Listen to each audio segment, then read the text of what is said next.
The Trump administration just put out a crucial executive order. You're not going to want to miss this. Check this out. In the name of efficiency, they are titling the executive order Modernizing Payments to and from America's Bank Accounts. And trust me when I say this, this has very large implications for everybody. Welcome to the AlterNate Vantage. My name is Nate. This is where I provide a different perspective on finances, news, and generational wealth. If you like this kind of content, then don't forget to like and subscribe. All right, back to the video. So here's what's going on. I'm going to read you some of the highlights coming from this executive order, and I can't, this is going to make you laugh, okay?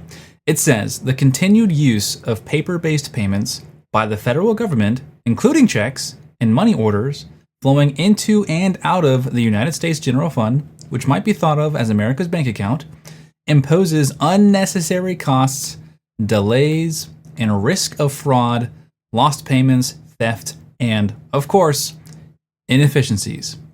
Maintaining the physical infrastructure and specialized technology for digitizing payment records costs the American taxpayer over $657 million in fiscal year 2024 alone. I really appreciate this because here's the thing. We're talking about checks, by the way, specifically as it relates to the Social Security Fund. But here, like the first opening line, the continued use of paper-based payments.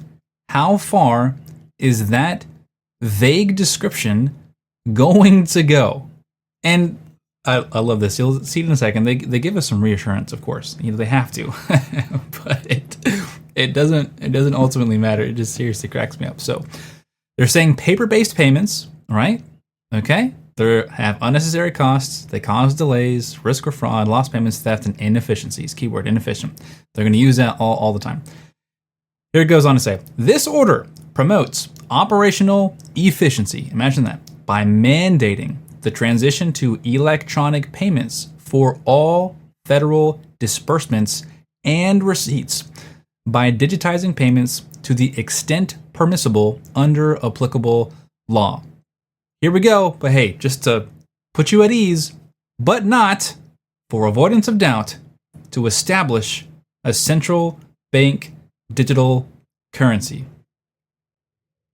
Okay, so this is laughable. It's laughable. I can't not laugh. I mean, it's just wow. I've been talking about this stuff for a while, and when Doge came into the picture, I believe I put it out in one of my videos. If not, I was speaking directly to a community that I work alongside. But I specifically stated, I said, hey, if we move in the direction of getting rid of checks as it specifically relates to the federal government as a means of demanding payment or settling accounts, we are moving in the direction very quickly of digitizing all forms of payment, moving away from cash, moving away from checks, moving away from money orders, moving away from anything that requires paper, and digitizing everything.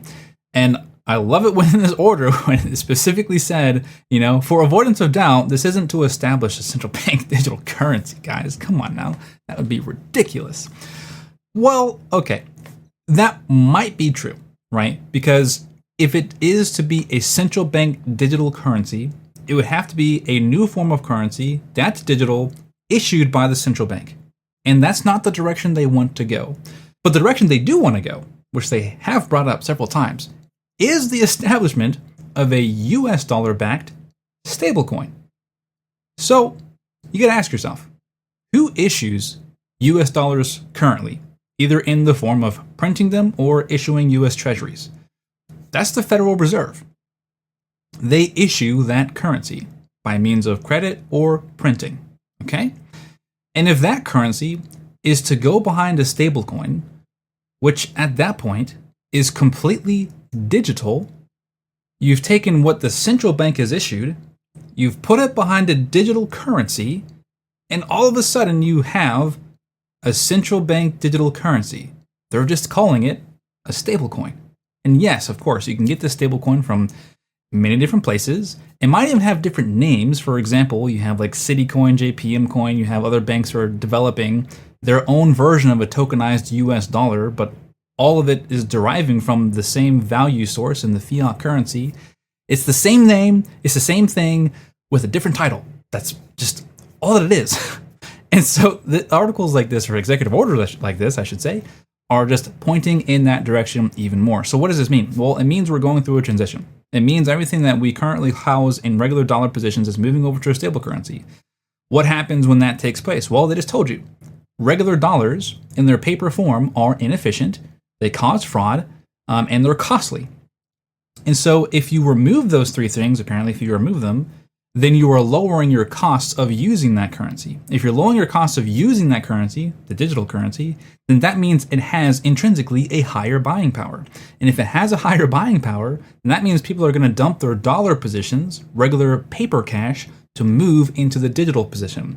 And when that happens, paper cash will have less intrinsic value, meaning any cash you're holding on to today will have less buying power in the future. This is the time value of money, typically used to calculate against the impacts of inflation. But when you're talking about demand for a paper currency, which is a different category you have to account for in time value of money, that has a tremendous effect in the short term. So what does it mean for you?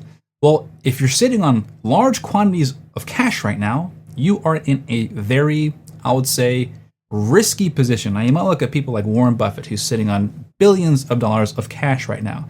He is timing what he is doing in the investment side, on the stock side, and the equity side very specifically. So even though he's bleeding tremendously, literally millions of dollars a year just because of losing buying power, he's specifically positioning himself to be on the side of picking up assets as their values begin to fall. Now, for regular people, they don't have access to billions of dollars. Therefore, it is not advantageous of you to wait it out, let things in the assets market decline in value, and then you come up and pick them, because your dollars are declining in value faster than the assets you can pick them up for. So in the present term, in the near term, it is more advantageous to get your hands on assets that you can afford. Things like gold, things like silver, things like whole life insurance, which is a liquidity asset than it is more so a performance asset, because it's safer than a functioning bank account. And if you can afford it, either in small quantities or in large quantities, for example, getting involved in real estate investment trusts, REITs. But I would recommend as well getting involved in real estate. Now, I got to be specific here. Nothing that I say is or should be taken as financial advice, because I'm just a guy on YouTube that you don't know. But I will say what I am doing specifically is getting involved in those 4 or 3, depending if you want to combine them, categories that I just provided you. But you really do got to pay attention. We are going through a change. The financial system is going through a shift. You need to be prepared for it. And if you don't see it coming, it's going to hit you like a freight train. So with that, thanks for watching. If you like this kind of content, don't forget to like, don't forget to subscribe, and I'll catch you in the next one.